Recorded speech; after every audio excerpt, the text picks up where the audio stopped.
What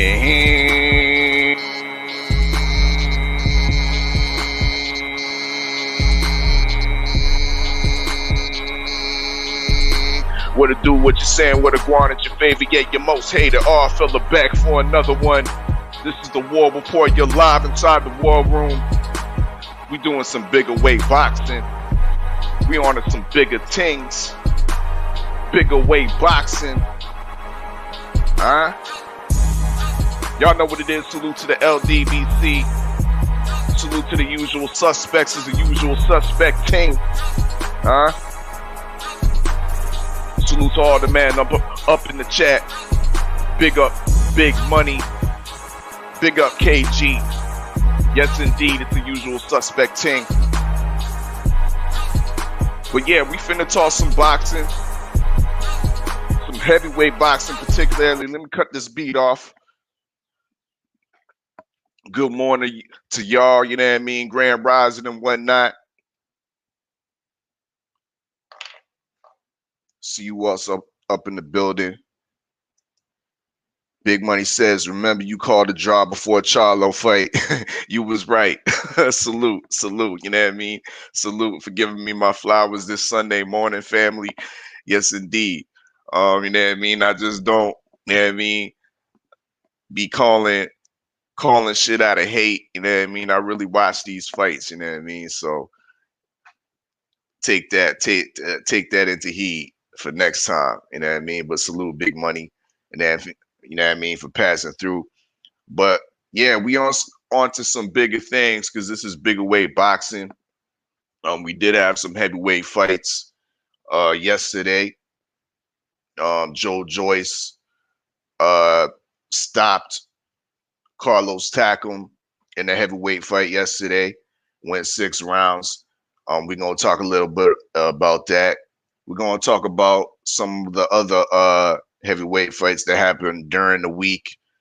We had Arslanbek Makhmudov, who's like an unknown, kind of under the radar heavyweight prospect, Russian heavyweight prospect. He's based out of Quebec. He had a knockout stoppage in Mexico over the weekend as well. Murat Gassiev, we known him as being a champion at cruiserweight. I believe he was the former IBF cruiserweight champion before he ran into Alexander Usyk. He was in action, I believe, on Friday afternoon, Friday evening, fighting a German heavyweight by the name of Michael Wallace. He's been in there with Joe Joyce, some other fighters as well. Gassiev ended up getting the win, getting the stoppage as well. So we're gonna talk about that. We're gonna go through the whole heavyweight division pretty much. You know how we do it in bigger weight boxing, and hopefully we might even touch the cruiserweights, but it's not gonna be a long one. And I mean, it's gonna be a quickie. We're gonna go through, and that's what it is. But hold up while I smoke 78 style.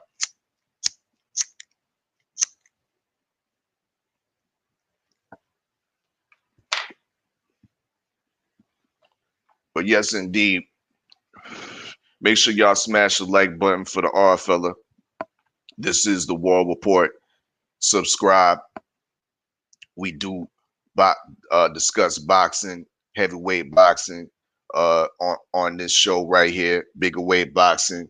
And also during Tuesdays and Thursdays, we got live listening sessions, independent hip-hop artists passing through the war room, dropping off their LPs and mixtapes and whatnot. And we review their best of their music, you know what I mean? So make sure y'all definitely check that out. Tuesdays and Thursdays, Fridays as well. This Friday, I think we got famous AAA passing through with his new video, Summertime. Yes, indeed. Yeah, so be on the lookout for that. The War Report video review with famous AAA, Summertime. But yeah, let's get into this Joe Joyce Carlos Takam fight right here. It was a fight I watched, and first off, I'm glad that I had to kind of reschedule and postpone my barbecue because it rained out here. It was severe thunderstorms and whatnot. So I'm pulling out the barbecue and I'm doing it today. You know what I mean? But if I had the barbecue yesterday as originally planned in the afternoon, which was based, you know what I mean, around this Joe Joyce tackle fight, I wouldn't have been able to get the fight on neither of my TVs. Why? Because Fight TV Canada did not offer this fight, so I literally had to find a stream. I had to get on my ship and become a pirate, you know what I mean, and get on my stream team and get this fight. You know what I mean? So first off, I wasn't happy about that. You know what I mean? Um, Second off, I'm glad I in the back of my mind, I've been like kind of rating Joe Joyce high. You know what I mean? And I haven't really said it to the brothers. You know what I mean? Salute to the usual suspects. And I low key wanted to get on one of the platforms like the bullshitting on the Beltway. Make sure you check us on Monday, 4 p.m. Eastern time. You know what I mean? And I low key wanted to be like, yo, I think Joe Joyce is a top 5 heavyweight. You know what I mean? I think he just highly underrated and shit like that. You know what I mean? But I kept it to myself. And I'm glad I did. Because what I saw last night, yesterday afternoon, wasn't top 5 heavyweight. It wasn't a top 5 heavyweight performance. You know what I mean? He would be an interesting opponent against one of these top 5 heavyweights. But does he come out winning? That remains to be seen. Because in this fight we saw yesterday against Takum, once again I saw Takum coming in this fight as a 40-year-old with an 8-pack. That means something to me. That means something to me. Carlos Takam came in the fight with an 8-pack. Like he came in incredible condition, and he showed it. To me, the in the 6 rounds, Carlos Takam won 5 of those. Carlos Takam had excellent head movement, used the ring, used his combinations, fought in spurts, and was catching Joe Joyce early and often. But the problem I have is what I alluded to in earlier editions of Wake and Bake and Bigger Weight Boxing is the UK stoppage. Now, Big Money, I still got your message up on the screen, and you was alluding to the Charlo fight. Now, just imagine if the referee would have stopped the fight after the first time Castano was wobbled. After the first time Castano was wobbled, and Charlo went off on him on like maybe a 15 punch flurry unanswered. Do you think it would be right for them to call off the fight, knowing that Castano was able to recover and come back? Why wasn't that chance given to Carlos Takam? The man was winning 5 of the 6 rounds. Wasn't hurt before that. Before then, was wobbled with a counter punch, with a short punch. Was being defensively aware, was caught with some and clipped with a couple punches, and the referee goes in and stops the fight and doesn't even give him a chance, give him a standing 8 count, give him a chance to recover, just up and stops the fight. This is my definition of a UK stoppage. Bloated records, bloated knockout records because you have these referees in their pockets. Now we see Queensberry promotion. Frank Warren got a stable of referees and a stable of fighters as well, just like Eddie Hearn. Because that's what we saw. The first sign of failure for Takam, the referee came in and swooped in and saved the day and got the assist for Joe Joyce. Let's look at this fight right quick, though. We might as well.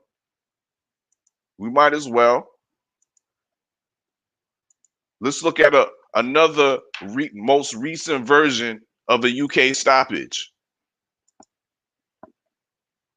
Let's do this right here.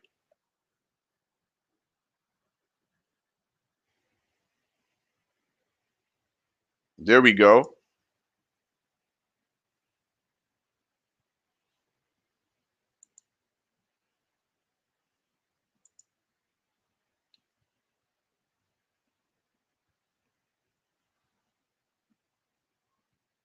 Now Joe's clipping him, but we see Takam still moving his head, still has his hands up.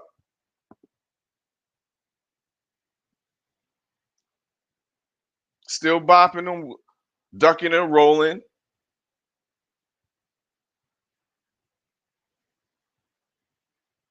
And there you go. Referee stops the fight. Ridiculous. Absolutely ridiculous.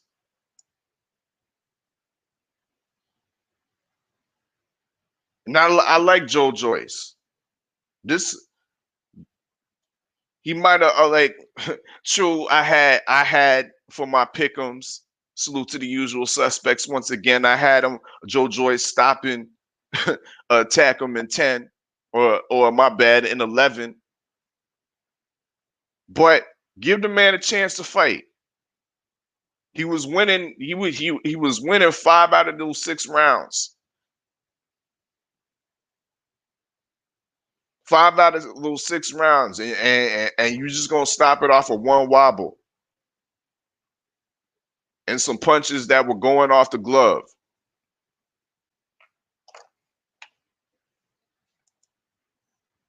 KG says his legs ain't there though. If his legs ain't there, then why wasn't he on the canvas? If his legs ain't there, why wasn't he on the canvas? Let's take a look at it again. He holding up. We seen Takam against lesser punches flat on his back.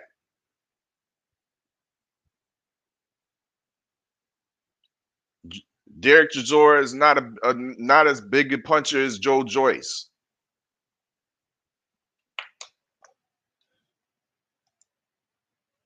Takam moving off instinct, not a bad stoppage, says KG.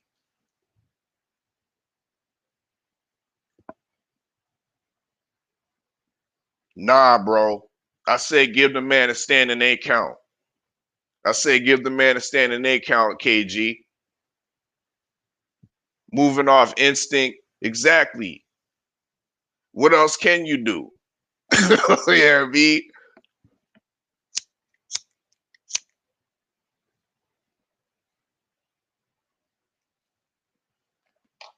Poor stoppage, in my opinion. But Joe Joyce is now legitimately the #1 mandatory in the WBO. How does he look against Alexander Usyk, AJ winner? That's an intriguing fight to me. I would like to see him in there with the likes of Dillian White. That's another intriguing fight to me. Could Tony Yoka be a fight on the horizon? A rematch, an Olympic rematch that is still being investigated. Reports of corruption for Tony Yoka's gold medal. Reports that Tony Yoka's gold medal may be revoked and handed to Joe Joyce, who we see up on the screen. And shout out for Joe Joyce for his attire coming into the ring. He was donned as the Marvel character Juggernaut. You know what I mean? That shit definitely looked dope. You had the British commentator in there, like totally baffled, like what is he coming in the ring in? Like he was totally miffed. But yeah, that was a dope little costume that Joe Joyce donned into the ring. You see him there rising, I think, the WBO International belt, and it's on to the next. He got some decent little resume on him. Um, yeah, there you go, the rainbow belt, which is actually representation of the Commonwealth belt, which pisses me off even further. How am I in a Commonwealth so-called country of Canada and I can't even watch this fight?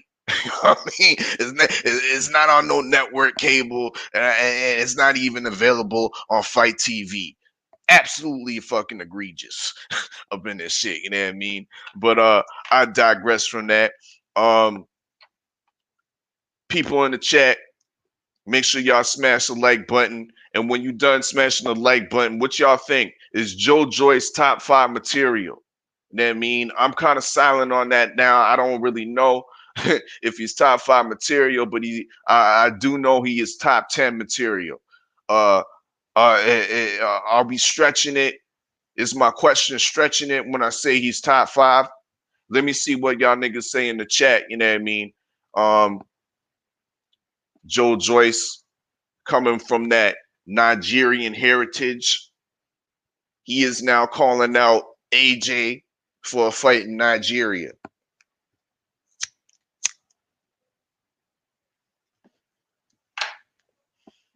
I would love to see that. I would love to see that.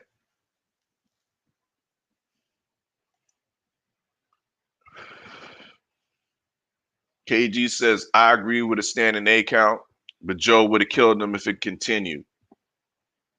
Possibly, but we got to give the seasoned veteran a chance. You know what I mean? Takam is a seasoned veteran, a former title challenger and whatnot. He's been through a lot of adversity and been able to come back. You got to give him an opportunity to fight on. You know what I mean? And the referee, I think, was a little bit too quick with that stoppage. You know what I mean? I don't want to hear that uh, giving a mercy for a fighter later.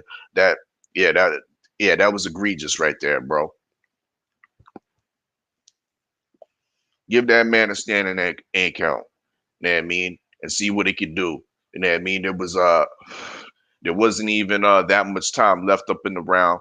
You know what I mean? If I believe, if I saw right, you know what I mean? So it is what it is. It is what it is.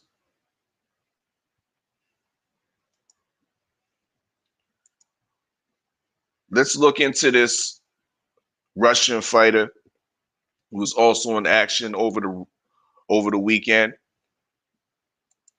Arslan Bak Makhmudov, based in Montreal, and we all know Montreal has some decent fighters. You know what I mean? We've seen another Russian that many call a beast in Artur Beterbiev, who is now a unified champion at light heavyweight. Here's another guy on the come up in action um, over the weekend. And here go right here.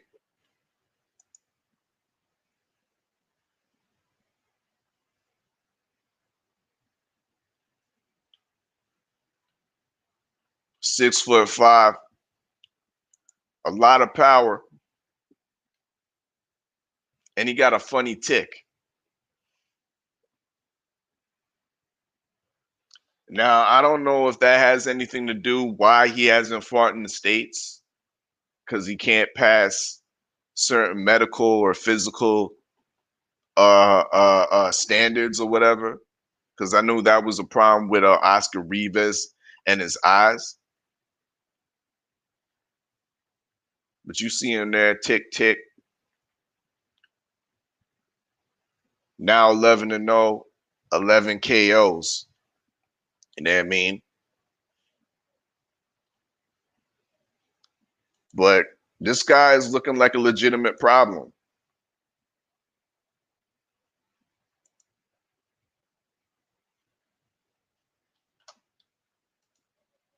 There was reports last year him and his team was trying to call out Wilder, which was major cap, call out Wilder, offering him 20 million to come to Montreal fight in the Olympic Stadium.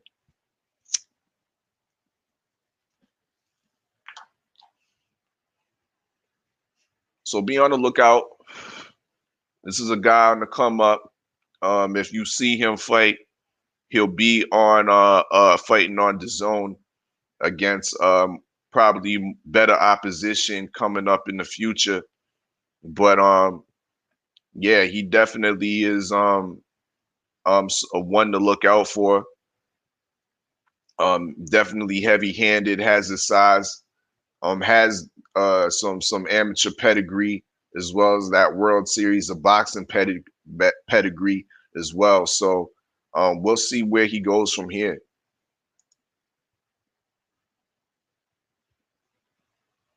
Let's check out some upcoming heavyweight fights.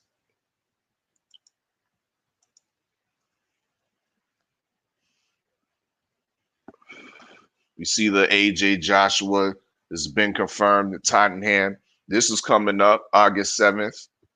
Wardley and Webb. Coffee in Washington is a nice fight. We got Yoka and Peter Malas. Michael Hunter versus Mike Wilson, August 14th. Now, this is I was shitting on this fight originally, but I'm not gonna hate on it too much. You know what I mean? For the reason why it's free on Triller, right? It's free on Triller, and after the boxing festivities is finished with, we're gonna have the Triller's gonna have a versus battle. None other than Dipset versus Locks. So while we have, like, I think Charles Conwell, up and coming guy at 154, he's on the card. I believe Chris Algieri's on a meaningful fight, fighting back at 140, as well as Michael Hunter for the main event. You're gonna have Dipset versus Locks. That's not a bad little event on August 14th, mind you. I'm definitely gonna be tuned into that. Once again, it is free. It is free on the Triller app, free on Fight TV. So yeah, people in the chat, what y'all think about that? Dipset versus Locks, you know what I mean? At first thought, you know what I mean, niggas got the Locks, but I'm thinking Dipset has a legitimate chance to take this right here. You know? But yeah, that's a heavyweight matchup nonetheless. Dipset versus Locks. Let's see what else we got here. You know what I mean? I'm still kind of sucking my teeth, kissing my teeth at this whole Tyson Fury Wilder situation. I might be a guy onto myself, and truly believe that Wilder should move on from this fight. I think Wilder might be getting played right now, bro. Brothers and sisters. I think October 9th is too long of a date. When there's some type of arbitration or expiry in September. Why isn't this fight being held in September? Why isn't there no push to have it in September? It's unfortunate. Nonetheless, if this October 9th date comes, I hope that that there will be a standby guy. There will be a plan B, because I do not see Tyson Fury showing up to this date. There will, in my estimation, be another excuse. Why you can't show up and defend that WBC title against Deontay Wilder.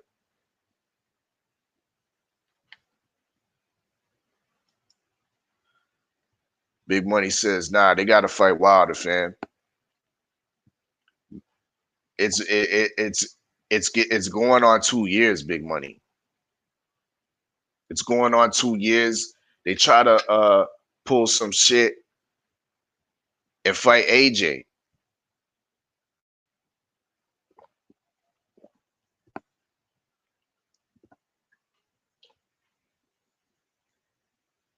We see Tyson Fury out here looking healthy, out and about. Obviously, he's COVID free, no mask. He's out there with he's been so-called approved by US doctors. So why ain't you back in camp, getting ready for the fight in August, September? Why I gotta be all the way in October 9th? Oh, you was getting beat up in training? That's how I go in sparring sometimes. Or are they cooking up other reasons? Other reasons to have this fight turned over, changed over? Will Dubai or Saudi Arabia play a part in the final hour when this fight's supposed to happen? Are we going to see this fight on neutral grounds, on safer grounds for Deontay Wilder? Because we know if Wilder is subjected to go over to Saudi Arabia, Dubai, shenanigans are highly a possibility. So no, I don't like this October 9th date. I don't like the fact that the WBC hasn't put pressure on Tyson Fury as far as putting him in recess or outright stripping him for his inactivity.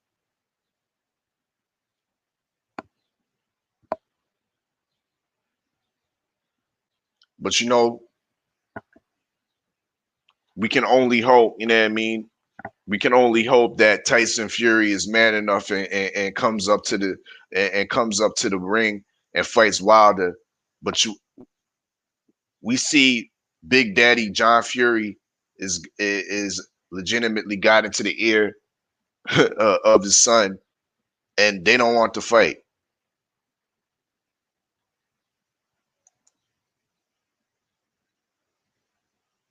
Big Money says the COVID is a valid reason for the fight to go past that. I mean, we gonna see. But I smell a lot of duckery and I smell a lot of fish going on.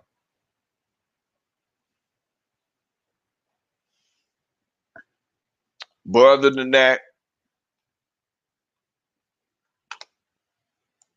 we definitely got some other good heavyweight fights on the up on the horizon. Once again, Michael Hunter, Mike Wilson, Fabio Worley, Nick Webb, which is a decent UK domestic fight. We got a nice domestic American fight right here coming up July 31st. Michael Coffey against Gerald Washington. Michael Coffey is definitely one to look out for. He's already there. I think he's already ready for a title shot. I like Michael Polite Coffey a lot. I think he's going to look spectacular stopping Gerald Washington, who has been in there with a lot of decent opponent, but always falls short. This will be another good coming out party for Michael Polite Coffee, and I expect him to stop Gerald Washington in spectacular fashion. You know what I mean? So once again, that will be free on Fox, I believe, July 31st. Great little fight. Don't know who's on the undercard for that, but yeah, be on the lookout for that. Michael Coffey, another underrated American heavyweight prospect who I believe is already there and should be viewed as a serious threat at any of them guys at the top five. You know what I mean? But without further ado, I'm gonna end it off like that. You know what I mean? I told y'all this was gonna be a little quick one. You know what I mean? Uh, but yeah, this was bigger weight boxing. Just giving you a little recap of what's been going on in the heavyweight division as far as recent. You know what I mean? Salute to the whole LDBC. You know what I mean? And it's of course the usual suspect thing. Uh, Look out for the Jab Jamboree later this afternoon, 5 p.m. Eastern time. You know what I mean? Boxing Night Court. The brothers are gonna have a new case for y'all. You know what I mean? Coming up, so be on the lookout for that. And of course, Monday, 4:15 p.m. Eastern time. We bullshitting on the Beltway, and that means Supreme Beast Boxing Talk, Cadillac, KG, and the rest of the usual suspects. Yeah, we doing our thing, cooking up that good boxing talk, and y'all know what it is. It's your favorite yet your most hated Oddfella. Salute to the whole LDBC, and I'm Gizon. It's a usual suspect thing. So I got with a sick tight click and went all out. Wow, what up with it? What up with it? It's your boy Cadillac Red. Make sure you go subscribe to Supreme Beast Boxing Talk Mondays, Wednesdays, Fridays, 4:15 Eastern Standard Time. We bullshitting on the Beltway, and you know you might catch a battle rap recap or a Crescent City convo out your boy. You know what I'm saying? Talk to me, but don't talk to me spicy. Make sure you go subscribe to The War Report, The Oddfella. You know he keep a live listening session, a weed review, or he might slide up on you with a wake and bake hot boxing topics. You already know what it is. And make sure you go subscribe to 503 Lion. You know we stay on the hunt. Early morning, midday, late night, shit. Even on the weekends, you gonna catch a fight pray party. Shit, what content? Who got content? 503 got that content. Make sure you subscribe to the homie Jab Jamboree, Act Reacher, Sundays, 5 p.m. Night Court will be in session. And he'll pop up on you with a hot boxing topic or a battle rap preview. Trust in Judge Galvatron. He'll never steer you wrong. Make sure you go subscribe to Stay Ready Boxing TV. If he ain't giving you ringside views, he giving you ringside interviews. You already know if you can't find him, Google him. You ain't got to get ready if you stay ready. Make sure you go subscribe to Supreme Beast Boxing Talk with KG. You already know he's going to have sparring sessions and them interviews, though, on deck.